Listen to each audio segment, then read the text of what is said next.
Hi friends, ఈరోజు మన ఛానల్లో అయితే కొత్త రెసిపీ చెప్పబోతున్నాను. అదేంటంటే నాకు ఎంతో ఇష్టమైన స్వీట్ అండి. అదేంటో కాదు, మైసూర్ పాక్ చాలా ఈజీగా ప్రిపేర్ చేసుకోవచ్చండి. ఫస్ట్ అయితే మనం ఒక మందపాటి బౌల్ తీసుకొని స్టవ్ మీద పెట్టుకొని ఒక కప్ ఆయిల్ యాడ్ చేసుకొని అది కాగనివ్వాలండి. అదే బౌల్తో ఒక కప్ శనగపిండి తీసుకొని వేరే బౌల్లో వేసుకొని ఆ కాగుతున్న నూనెలోంచి ఒక 2 టేబుల్ స్పూన్ ఆయిల్ తీసుకొని దీంట్లో కలుపుకొని మొత్తం పిండి మిశ్రమాన్ని మంచిగా కలుపుకొని జల్లెడ పట్టుకోవాలండి. నేను జల్లెడ పట్టుకున్న క్లిప్ మిస్ అయింది. మరోవైపు స్టవ్ మీద ఒక కళాయి పెట్టుకొని ఒక 2 బౌల్స్ షుగర్ వేసుకొని ఒక హాఫ్ బౌల్ వాటర్ యాడ్ చేయాలండి. అది పాకం రావాలండి, తేనె పాకం రావాలి. మనం ముందుగా హీట్ అవుతున్న ఆయిల్లోనే ఇంకో కప్పు నెయ్యి కూడా పోసుకోవాలండి. రెండు హీట్ అవ్వాలి బాగా.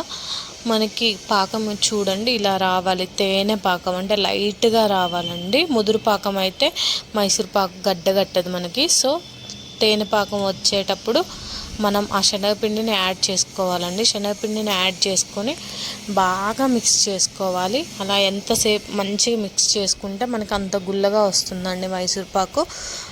మిక్స్ చేసి పక్కనే స్టవ్ మీద ఆయిల్ హీట్ అవుతూనే ఉండాలండి. ఆ హీట్ అవుతున్న ఆయిల్ని ఒక్కో గంట పోసుకుంటూ మనం మైసూర్పాకు కలుపుకోవాలండి. బాగా కలుపుతూ ఒక 10 మినిట్స్ అలానే గంటతో ఆయిల్ పోసుకుంటూ ఈ మిశ్రమాన్ని అంతా కలుపుతూ ఉండాలండి. ఆ పిండి నుంచి ఆయిల్ అనేది సపరేట్ అయిపోతుందండి లాస్ట్కి. అలా సపరేట్ అయ్యే టైంకి మన నూనె కూడా అయిపోతుందండి. ట్యాప్కి ఒక గంట పోస్తుంటాం కదా, అలా ఆయిల్ సపరేట్ అయిపోతుంటే మనం ఒక బౌల్లో ముందుగానే ప్లేట్లో కానీ లేకపోతే కొంచెం వెడల్పుగా ఉన్న బౌల్లో కానీ ముందుగానే ఆయిల్ రాసుకొని ఉంచుకోవాలండి. ఇలా కలుపుకున్న మిశ్రమాన్ని అంతా ఆ ప్లేట్లోకి కానీ ఆ బౌల్లోకి కానీ ట్రాన్స్ఫర్ చేసుకోవాలండి. ట్రాన్స్ఫర్ చేసుకున్నాక గట్టిగా ప్రెస్ చేయొద్దండి. ఎప్పుడైనా లైట్గా జస్ట్ ఇలా అదమాలండి. అదిమి లైన్స్గా ఒక 10 మినిట్స్ ఆరనివ్వాలండి. 10 మినిట్స్ ఆరనిచ్చిన తర్వాత లైన్స్ కట్ చేయాలండి. మరీ ఒక హాఫ్ అన్ అవర్ అలా ఆరనిస్తే మైసూర్పాక్ అనేది గట్టిగా అయిపోయి మనకి కట్ చేసుకోవడానికి వీలు అవ్వదండి. సో 10 మినిట్స్లో మళ్ళీ లైన్స్ కట్ చేసి తర్వాత ఒక హాఫ్ అన్ అవర్ 1 అవర్ అలా ఆరనిస్తే మన మైసూర్పాక్ రెడీ అయిపోతుందండి. చూడండి చాలా బాగా వచ్చింది. మైసూర్పాక్ ఎప్పుడైనా గుల్లగా వస్తేనే బాగుంటుందండి. నేనైతే మైసూర్పాక్ కంప్లీట్ చేసేసాను. మీరు ఎలా చేస్తారో మైసూర్పాక్ కామెంట్ చేయండి.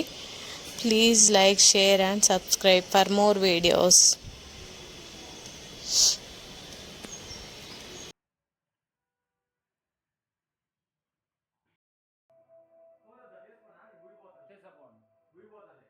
తీసపోను